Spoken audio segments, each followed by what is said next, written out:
So I'm not really sure exactly how I'm going to go about this, but this is my vlog.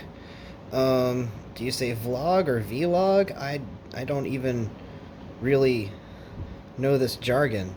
But essentially I want to do some drawing. Um and just talk about what's going on with not necessarily my life because I already talk about that plenty with people in my life, but I want to talk about my creative pursuits, my research, and my projects because I don't seem to have a space to really talk out loud about that. Part of that is because right now I'm still in recovery for some physical illness, and so it's kind of hard for me to like audio or video chat with people right now because my body is just constantly finding ways to remind me that it feels gross. Um, and so I don't really like being on camera right now because you can hear me clear my throat a lot, and you'll definitely hear me cough or sneeze during this. That's just what it's like right now. Um, I have a gland and sinus issue that um, is going to be treated, but until it does get treated, I've got kind of like permanent allergies, uh, and so I'm basically just doing my best with the situation. Uh, what I've been doing is um, basically I have headaches or I feel very, very woozy very often. And in these times, I do a lot of meditative art. I do writing if I can. Sometimes I just clean house. But uh, I really just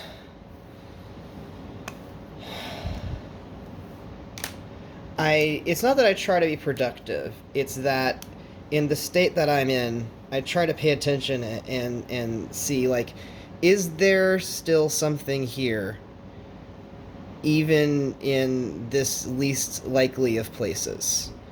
Um and what I find is that it gives me a chance to think over my research in new ways sometimes. Um because I find myself in a situation to apply disciplines um, in ways that I really didn't before. For instance, I'm doing a lot of geometrical drawing now, and really exploring some concepts in sacred geometry.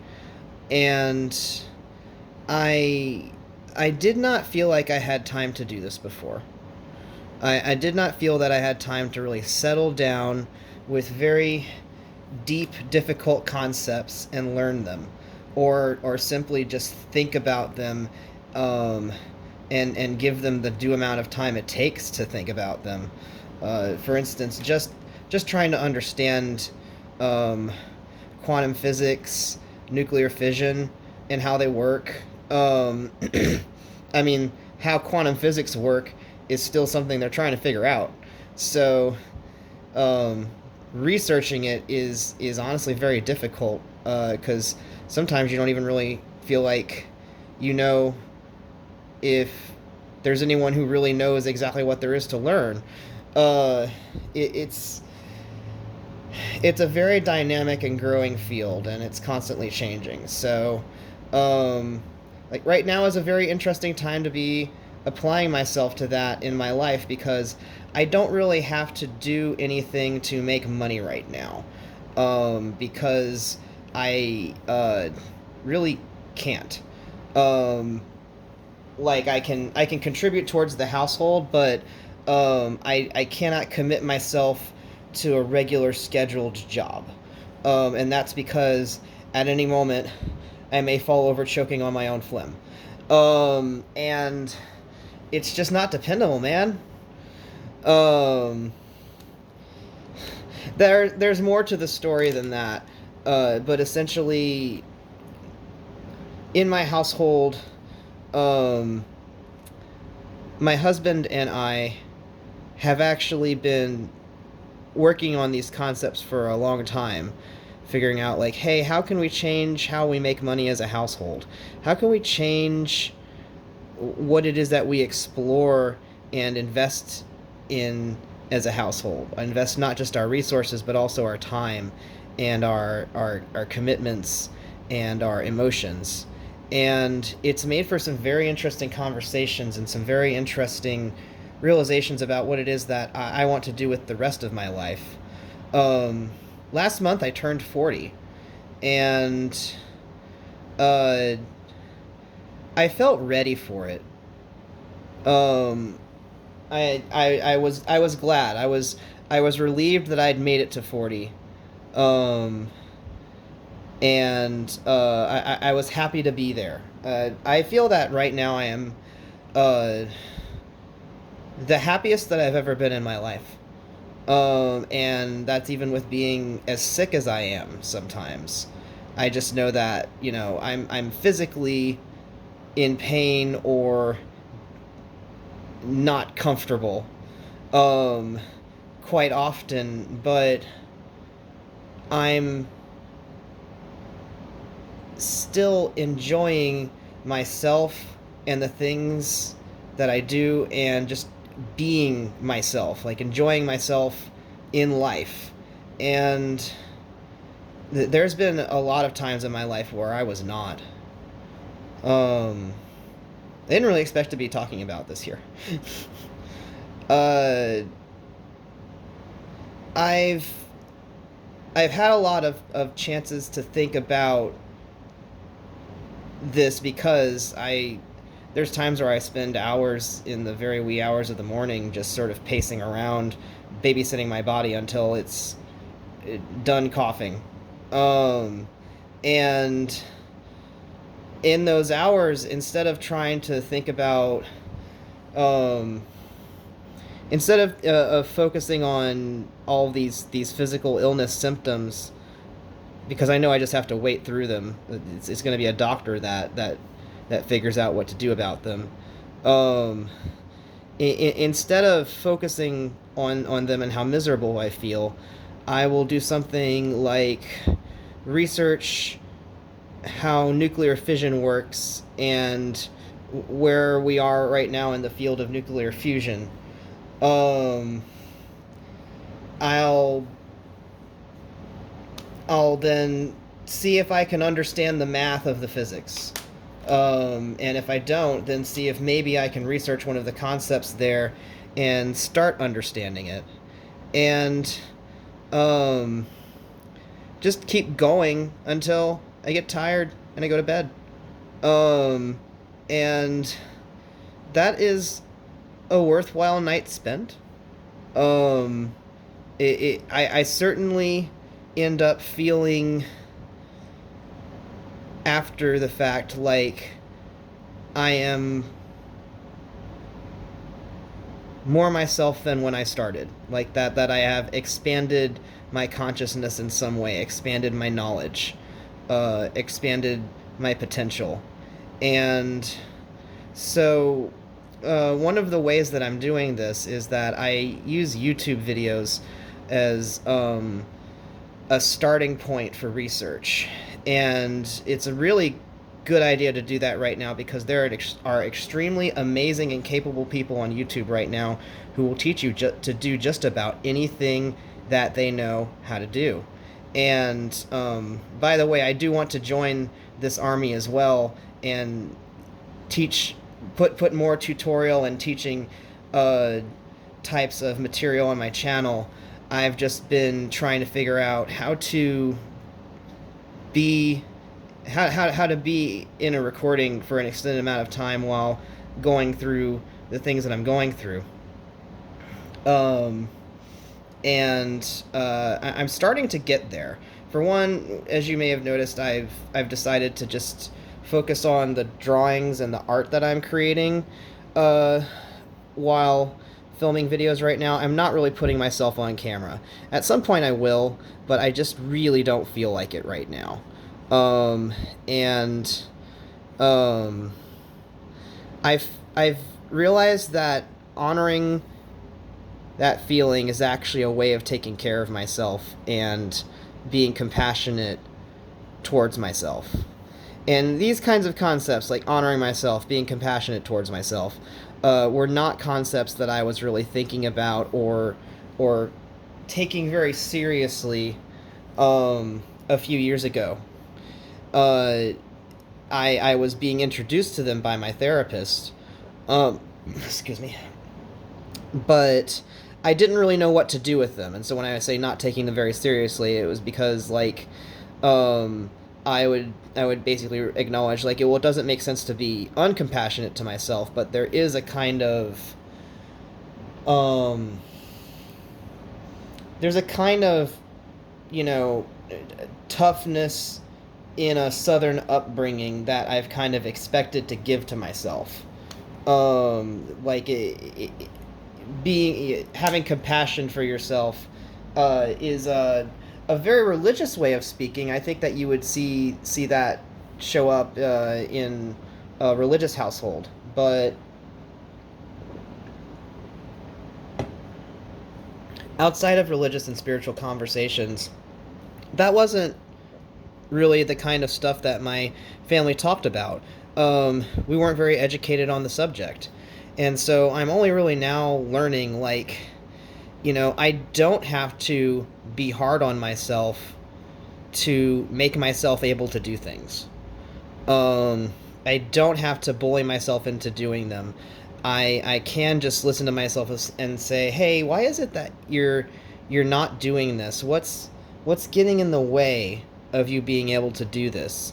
And sometimes I simply ask myself like that and see if there's a part of myself that has an articulable answer. And sometimes, whenever there are no clear answers, I start just exploring the feeling like, what do I feel like when I try to do this thing that I keep on not wanting to do?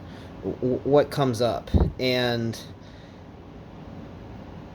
when I find that feeling, what's interesting is I can actually talk to that feeling and say, "Hey, um, what's up with that? Like, hey, like, why aren't you feeling good? Um, why do you? What is it that you want that would make you feel better? What is it that we could change about this task that you don't want to do that would uh, be helpful to you?" And what's interesting is that feeling is not very used to being listened to. The feeling of not wanting to do something is used to being ignored. Um, and when you take it seriously, like I've had experiences where I just like take a moment and I'm like, hey, I get it. You don't want to um, take out the trash. Uh, what is so terrible about taking out the trash? And I don't mean that sarcastically. I'm like, hey, what's so bad about it? And there'll be a part of myself that's like, I don't want to go outside. There's people outdoors and they might see me, and um, that's whenever I talk with myself and I'm like, hey, so what's so bad about being seen? What's so bad about being outside? Does it matter if those people see you, because you're going to be leaving out your house for 3 seconds and then you'll be back inside, and literally you can just ignore anything that they say, even though you know that your neighbors never talk to you. And that's a very specific experience that I just narrated you through, but that's kind of how it happens in my head. And that's sort of how I start walking that part of myself that's uncomfortable with things towards the idea of like, hey, but what if it is possible? It's just that you need to be listened to when it comes to your feelings on discomfort. And that's really one of the it's one of the ways that I've started practicing compassion towards myself, and it's been a very powerful tool in understanding kind of what's happening inside my own head that I can't see because I am literally my own head. Um, I am my brain. Um, so it's like this is it's almost like taking the brain as a system and then taking a thought and sending it into that system and seeing where in that system the thought starts getting stuck. And it's like, okay, well, there's a part of the system that thoughts keep getting stuck in. uh, let's consult the thought and see how it's doing, and see if maybe we can start understanding that the machinery inside the brain, inside the system, by seeing what's getting stuck and how it feels. And it's hard to start this because anytime there's like the feeling of any kind of discomfort. But for instance, for me, often the feeling will be the feeling of being stuck. Like, I hate the feeling of being stuck. It's very scary to imagine um, being stuck and not being able to get out of something. Like that Uma Thurman getting buried scene in Kill Bill, I think the first one, or maybe the second one. I do not remember. Quentin Tarantino likes to make his movies very hard to follow sometimes. Um, but it's like the feeling of getting stuck is a very unwelcome feeling for me. But I can still talk about it and explore it. It is still just a feeling. The feeling of being stuck is not the same as being stuck. And the more that I just try exploring these feelings and talking to them and understanding them, the less the actual um the the very concept of interfacing with those feelings, the very idea of exploring those feelings gets less scary because there's less unknown. It's already been explored to some extent.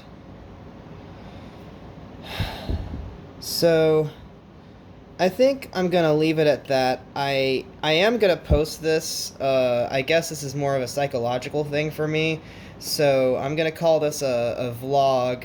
I'll make sure to tag them and title them. Probably make them a special playlist so you can decide whether or not you want to watch these or not. It's the idea here is that this is a mindfulness practice for me. Um, and it's basically a kind of journaling.